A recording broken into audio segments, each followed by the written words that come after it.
Okay, without further ado, let's bring our panel up. Our afternoon panel, we have Lynn Taylor, Nancy Smith, and Ned Jones is going to join us again here. So, the Virginia Fair Elections Coalition, Nancy Smith is here and can talk to that because she has been in right from the beginning, in the middle of putting this together. Nancy? Thank you, Lynn. And yes, we've been partners in crime for a long time, and really since the Virginia Fair Elections Coalition was put together, we are all sort of sewn at the hip. Lynn and Ned have really hit on, because we are Virginia-based, on what we're doing. So I want to just hit sort of a couple of items. We did, and I started tinkering around election integrity about a decade ago. When I had a friend, Reagan George, who is still around, not as involved as he used to be, sort of started a True the Vote version in Virginia. The Virginia Voters Alliance. And we got photo ID through Virginia in one cycle. We had a Republican governor, took a while, but we got through the legislature, got it signed in one cycle, which people said you couldn't do. Unfortunately, it was repealed. So we did get that, okay? But one of the interesting things that Reagan and I did together about a decade ago was, it was really during a presidential year, we sent out 2,500 letters to nursing home administrators, nursing home, assisted living, all the senior facilities in Virginia.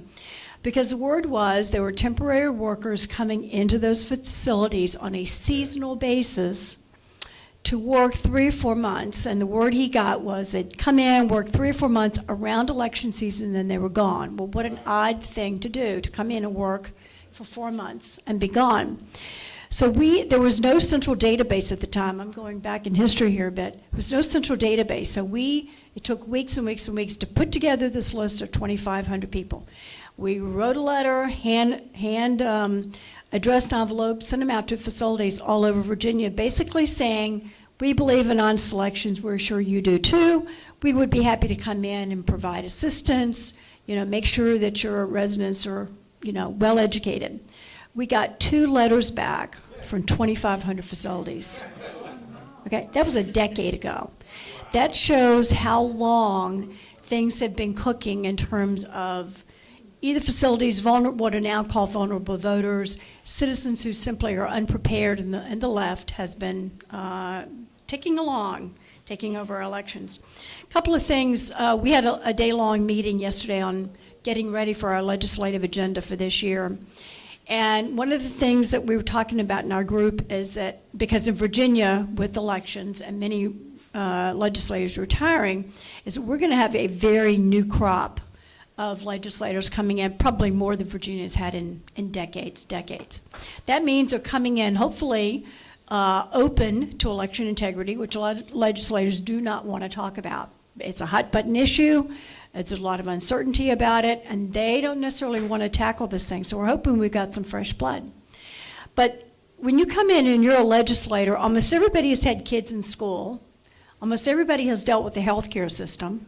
Almost everybody has had a car on the roads. So you're probably going to end up on a committee of something that has impacted your life. We all pay taxes. If you're on budget, you may have dealt with a budget.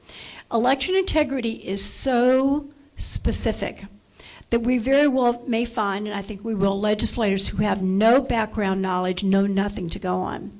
So it's good and bad. I think we probably will spend a lot of time educating legislators about what election integrity is, why there are problems, before everybody says, well, if we just get photo ID back, it'll all be fine. I wish it was that simple, but it's not. Photo ID will be a top issue. But there's a lot of work. So in your state, you're going to have to take the time, if you get serious about this and you work on the legislative end, to educate legislators about what it is, because it's quite complicated. Part of the VFE work that we have been doing over the last few years, Virginia has 133 counties and cities. Our goal is to have an election integrity committee in every single county. It's no small goal. Virginia is a big state. We're about 8.5 million voters. But that is the goal, is so that every single group understands what goes on in their locality. They're all very different. They have different kinds of voters. They have different kinds of electoral boards. They have different processes on drop boxes. So local elections really do matter.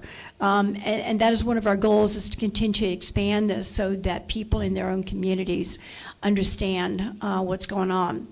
Electoral boards, I'll speak just a minute about, and then our other speakers, I'm sure, need the platform.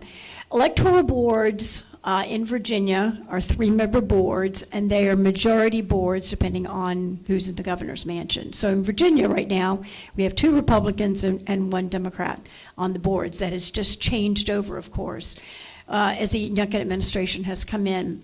More often than not, electoral boards were fairly benign groups of individuals who had a huge amount of responsibility but deferred to the registrar for all things about elections. Those days have changed. The expectations for electoral boards to be responsive to constituents, to understand the myriad of election laws that are on the books, is really quite something that has changed, and we want to continue to see that change. A lot of people coming out of our networks are now members on those electoral boards. So not only do you have to start from somewhere and you're on the outside looking in, but you've got to get inside almost every single system to ever make change. And that's true of education and healthcare and every other form of government. So if you can get your members on your local electoral boards, get those appointees in, then you have someone who already is coming in with a good philosophy on election integrity, how important it is, and understanding of their role, that they actually are in charge of elections in their locality. The registrar is their hire, and they do have the power to hire and fire their registrar, at least in Virginia. So electoral boards have incredible power, and they really need to be recognized. So I encourage you to get your folks on there. And then a couple of other things. By the time you get to election day and Virginia election season, party parity is actually required. Most of us who used to go vote believe that all those wonderful people who came in and worked as election officials on election day, weren't they wonderful people to give up an entire day? Most of us didn't realize that it was really run by one party. Like maybe 90-10. Most of the people were not were of one party. But when election parity is required, which it is, and nobody really implemented until we started to realize you cannot, nothing should be 90-10, everything should be 50-50 if there's equal representation. So getting parity in Virginia is an ongoing labor of love to get more and more Republicans as those officers of election, to make sure that you do have parity, that the eyes on that process are represented by both parties, and independent parties can be represented as well. So it takes a village. We all hate that terminology, but it really does. It takes everybody overseeing our elections to make sure they are free and fair, and that means everybody getting in. So not only is your job, if you're coming into elections, but to recruit, place people, and get involved. So happy to take questions. Thank you for your time. It's ridiculous what we've heard today, that people can show up with a fishing license, or in Virginia, nothing, and vote.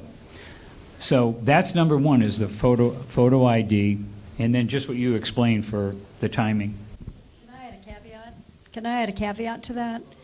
What the left has done, which we really haven't talked about today, is using lawfare to continue to keep our elections in chaos. And that's intentional. Those lawsuits are not because they found discrepancies, loopholes, unconstitutional situations. They use lawfare to go after the political right. And so if and when a state says, okay, they're going to be bold enough to say, we're taking this back to the first November election, or first Tuesday in November, and that is when we're all going to go, unless there's extenuating circumstances. I think probably we will have lawsuits all over the country, and it will end up in the courts, and probably will climb through the courts because the left has unlimited funds. So that would be what I would expect to see coming down the pike, is just the lawsuits, flying all over the country. 1, 2, 3. 1, 2, 3.